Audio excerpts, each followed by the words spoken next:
Hi guys, வணக்கம். இன்றைக்கி நம்ம இந்த வீடியோவில் வந்து டின்னருக்கு பாலக் பன்னீர் பட்டர் மசாலா செய்ய போகிறோம். இது வந்து நிறையா வீடியோஸ் பார்த்து சரி நம்ம ஸ்டைலில் ஒரு ஸ்டைலில் செய்யலான்னு சொல்லி ரெடி பண்ணி வச்சுருக்கோம். வாங்க இப்போ அதுக்கு தேவையான இன்க்ரீடியன்ட் எல்லாம் பார்த்துடலாம். ஃபஸ்ட்டு வந்து அதுக்கு நமக்கு பாலக்கீரை வேணும். அந்த பாலக்கீரை எடுத்து வச்சுருக்கோம். இது வந்து ஒரு 250 கிராம் வரும். அதுக்கப்புறம் பன்னீர் இது ஒரு 200 கிராம் வரும். அதுக்கப்புறம் நம்ம அரைக்க தான் போகிறோம் வெங்காயம் தக்காளி எல்லாம். அதனால் ஒரு மீடியம் சைஸில் வெங்காயமும் தக்காளியும் நம்ம இந்த மாதிரி கட் பண்ணி வச்சுருக்கோம். நெக்ஸ்ட்டு வரமிளகா ஒரு 5 எடுத்துருக்கோம். பூண்டு ஒரு 3 பல், இஞ்சி கொஞ்சமாக, அப்புறமா ஒரு 10லேருந்து 12 முந்திரி, அப்புறம் கொஞ்சமாக நம்ம வந்து ஸ்பைசஸ்க்காக பட்டை, ஒரு கிராம்பு, கொஞ்சமாக சோம்பு, கொஞ்சமாக சீரகம் இதெல்லாம் எடுத்து வச்சுருக்கோம்.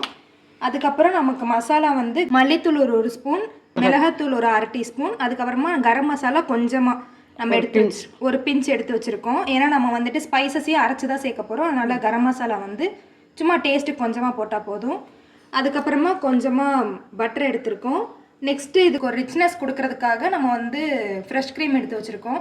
சப்போஸ் உங்களுக்கு ஃப்ரெஷ் க்ரீம் கிடைக்கலன்னா நீங்கள் முந்திரியே கொஞ்சம் சேர்த்து போட்டு அரைச்சிங்கன்னா நல்லாயிருக்கும். வாங்க இப்போ இதை எப்படி செய்யலாம்னு சொல்லி பார்ப்போம். ஃபஸ்ட்டு நம்ம அந்த பன்னீரை வந்து லைட்டாக பட்டர் போட்டு சாட்டே பண்ணிக்கலாம். ஏன்னா நம்ம இப்போ வந்து அப்படியே பன்னீரை சேர்க்கறனால ஒரு மாதிரி அது ஏதோ ஒரு மாதிரி ராவாக இருக்கிற மாதிரி இருக்கும். ஸோ ஃபஸ்ட்டு நம்ம அது பட்டரில் லைட்டாக சாட்டே பண்ணிப்போம்.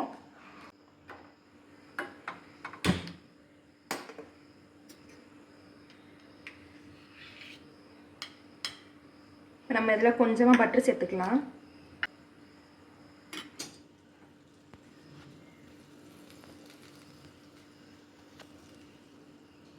இப்போ பட்டர் நல்லா உருகிருச்சு. இப்போ இது கூட நம்ம வந்து பன்னீர் சேர்த்துப்போம். பன்னீரை எடுத்து அப்படியே வாஷ் பண்ணி நான் பீஸ் போடாமல் சேர்த்துருக்கேன். இது இப்படி செஞ்சோன்னா நமக்கு சீக்கிரமாகவே வேலை முடிஞ்சிடும். இப்போ வந்து நம்ம ஒரு சைடு வந்து பன்னீர் வந்து டோஸ்ட் பண்ணிட்டு இருக்கோம். அதே நேரத்தில் நம்ம பக்கத்தில் வந்து இன்னொரு பாத்திரத்தில் வந்து தண்ணி வச்சு கொதிக்க வச்சுருக்கோம். ஏன்னா நம்ம கீரையை வந்து வேக வைக்கிறதுக்காக. இப்போ நம்ம வாஷ் பண்ணி எடுத்து வச்சுருக்க பாலக்கீரையை வந்து இதில் சேர்த்து வேக வச்சு எடுத்துக்கலாம்.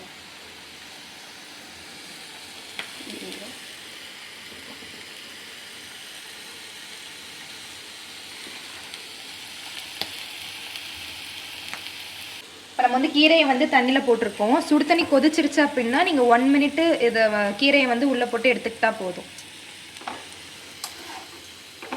இப்போ வந்து நம்ம பன்னீர் வந்து நல்லா டோஸ்ட் ஆயிடுச்சு. நம்ம கீரையும் போட்டு 1 மினிட் ஆயிடுச்சு. ஸோ இப்போ அந்த கீரையை வந்து நம்ம ஹாட் வாட்டர்லேருந்து திருப்பி வந்து தண்ணிக்கு மாற்றிடுவோம். ஏன்னா நம்ம இதுக்கப்புறம் வந்து இதை நம்ம மிக்சியில் போட்டு அரைக்க போகிறோம். சூடாக வச்சு அரைச்சோன்னா நம்ம மேலே தான் தெரிக்கும். அதனால் நம்ம வந்துட்டு பச்சை தண்ணியில் போட்டு கொஞ்சம் நேரம் வச்சுப்போம். க்ளோஸ்அப்பில் வாங்க.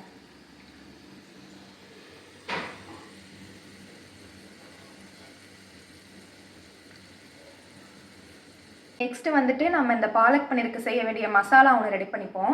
அதுக்கு வந்து நம்ம ஃபஸ்ட்டு ஒரு கடாயில் கொஞ்சமாக பட்டர் சேர்த்துக்கலாம்.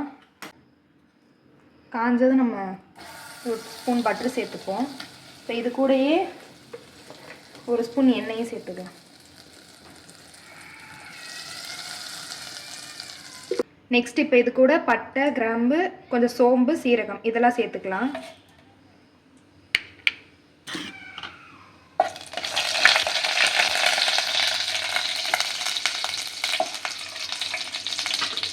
இப்போ ஒரு பெரிய வெங்காயத்தை இந்த மாதிரி கட் பண்ணி வச்சுருக்கேன். இதை இப்போ சேர்த்துப்போம்.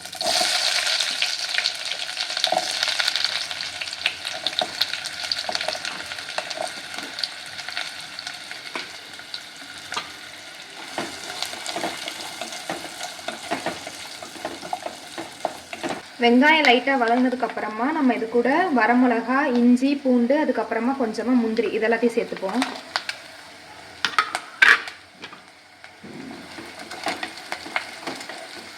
நெக்ஸ்ட் இப்போ இது கூட நம்ம தக்காளி சேர்த்துக்கலாம்.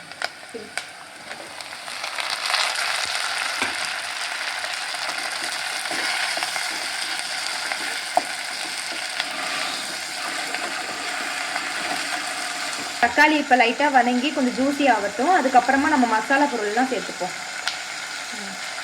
இப்போ தக்காளி, வெங்காயம் எல்லாம் வந்து நல்லா சாஃப்ட் ஆயிடுச்சு. இப்போ இது கூட நம்ம வந்து மசாலா சேர்த்துப்போம். மல்லித்தூள், மிளகாய்த்தூள், அப்புறம் கொஞ்சமாக கரம் மசாலா இது கொஞ்சமாக சேர்த்துப்போம். சேர்த்துட்டு இதை மிக்ஸ் பண்ணி ஒரு 1 to 2 மினிட்ஸில் நம்ம வந்து ஸ்டவ் ஆஃப் பண்ணிடலாம். இப்போ நம்ம அரைச்சி வச்சுருக்க மசாலா வந்து நல்லா ஆறிடுச்சு. இப்போ நம்ம ஒரு மிக்ஸி ஜாரில் போட்டு பேஸ்ட்டாக பண்ணி எடுத்துக்கலாம்.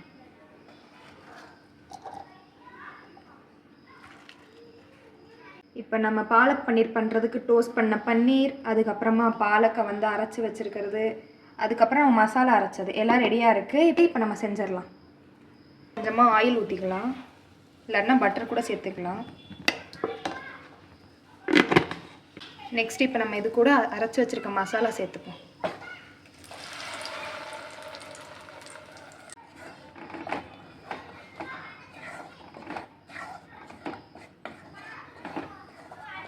இது லைட்டாக அந்த மாதிரி மிக்ஸ் பண்ணிவிட்டு ஒரு 1 மினிட் கழித்து நம்ம பாலக் அரைச்சி வச்சுருக்கோம்ல அதை சேர்த்துப்போம்.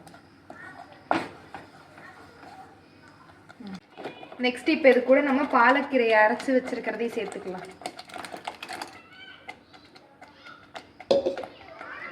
சேர்த்துட்டு ஒரு தடவை நல்லா எல்லாம் மிக்ஸ் ஆகிற மாதிரி மிக்ஸ் பண்ணி விட்டுப்போம்.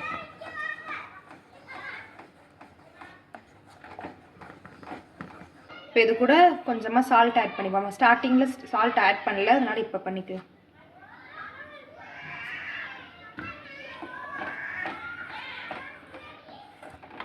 இதெல்லாம் மிக்ஸ் பண்ணிவிட்டு இது ஒரு 5 மினிட்ஸ் அப்படியே விட்டுருவோம். அதுக்கப்புறமா நம்ம பன்னீர் சேர்த்துக்கலாம்.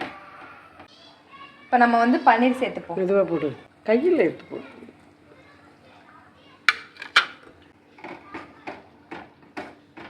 பன்னீர் போட்டு மிக்ஸ் பண்ணதுக்கப்புறமா நம்ம கொஞ்சமாக வந்து ஃப்ரெஷ் க்ரீம் ஆட் பண்ணிப்போம்.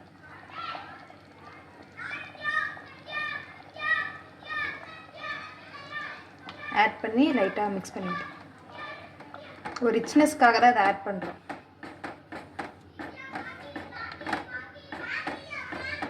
கொஞ்சமாக கஸ்தூரி மேத்தி எடுத்து அதை கையில் அந்த மாதிரி லைட்டாக க்ரஷ் பண்ணி நம்ம இப்போ இதோட சேர்த்து பாலக் பன்னீர் ரெசிபியை ஃபினிஷ் பண்ணிடுவோம்.